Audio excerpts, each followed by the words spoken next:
Okay, good morning mga kandoy. Okay, sit up ta.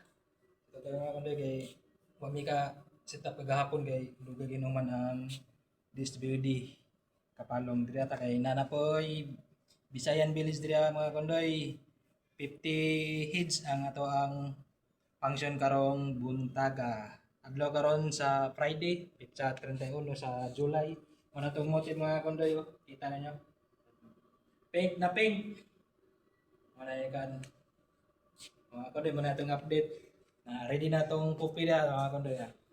Copy, ready na. Kulat na lang ta sa participant. Atong copy mga kondoy oh. Since ato ang uniform karon nga t-shirt, blue nga blue. Na mga kondoy. Quick running nga kuan kanang skirting mga na dinalian. Mga kondoy daghang salamat